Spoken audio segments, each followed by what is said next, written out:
I spent 10 years in prison. I was a cat burglar. I used to crawl through people's windows and steal their stuff. Now, I'm going to tell you guys about the time that I stole a safe and I thought there was something amazing. Like, listen, y'all, I just knew there was $1 million in gold coins or something in there. But when I opened it, I was sadly mistaken. Probably serves me right, though. So let me set the scene, right? I've gone into this house. I'm looking. I'm doing my normal, my MO. I'm just cruising along. I stumble into the closet. And as I stumble into the closet, I see a safe, which, by the way, is not a rare occurrence. I used to find a lot of safes. And for all you people out there with safes, hey, if I can pick it up and just walk it right out of the house, it's really not serving you, okay? It's not benefiting you. So y'all stop that mess. But I see this safe. It's not a big one, little hand, little box one. I pick it up.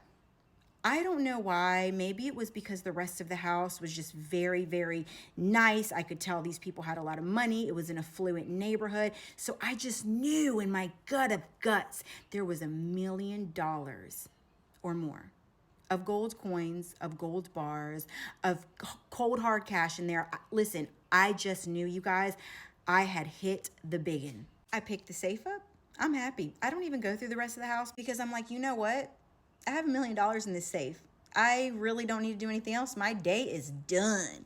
So I pick it up, I put it under my arm, I go right back out the window, never separating any magnets. The alarm doesn't go off. I take it to my car, I get in and I leave. I call it Connect because obviously, I'm not a safe cracker, so I can't open the safe myself. But I had a guy who knew a guy who knew a guy who knew a guy. We all know a guy. And they could open a safe for a small fee. I pay man said fee, and he proceeds to open the safe for me. Now I have to make a deal with this man because if there's $1 million in gold in there or cold hard cash, I'm a female, he's a male. He could easily just clock me over the head and I'm out of there, and now he's $1 million richer. So for my own safety, we made a deal that he was going to get this thing open, but he was not going to open it, and neither was I. He was just going to get it open. I was going to take it in the car and go about my business. He got paid, it was open, I got in the car, and I went about my business. I have to pull over, like immediately, ASAP. I want to see all of my winnings. I'm literally about to be $1 million richer. So you can only imagine the disbelief when I pull over on the side of the road and I pull that little safe door open and I look inside, and it's birth certificates, social security cards, marriage licenses, deeds to homes, and every other important document, passports, whatever you can think of. This family's entire documented life was in this safe. Every important paper that they could ever need in the world was in there. I knew at that moment that I was not going to hold on to this stuff. There was just no way. I would feel incredibly guilty.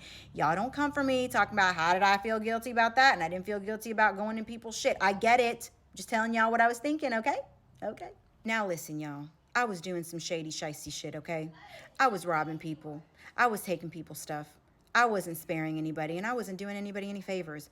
But I still had somewhat of a conscience. And had there been other things in there like cash or gold, I would have kept that. I pack up all this people's stuff with gloves on. I put it all in a Ziploc. Then I put it in another bag. I secure it all together, and I wait about 3 days. Now, normally I don't remember where the homes are that I've hit. I can remember general areas, but I don't remember the exact house.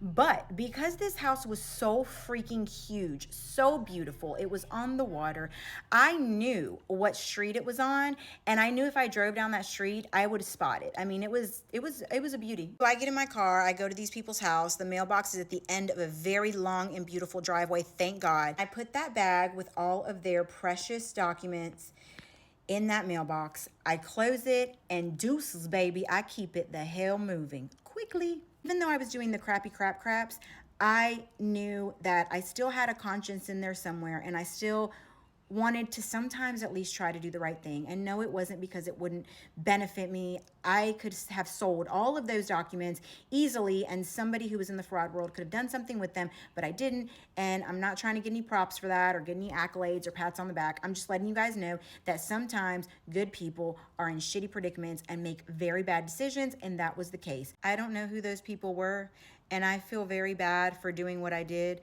but I hope that returning those documents gave them a little semblance of peace in their heart and, made it a little better somehow. I don't know. That sounds crazy as hell. I'm just gonna shut up. If you guys enjoyed this video, please hit the heart and follow for more. It's free for you guys to do those things, but it helps and supports tremendously, and I can't thank y'all enough for doing them, okay? I love you guys. Have a great Christmas week, and I will see you guys in the next one. Later.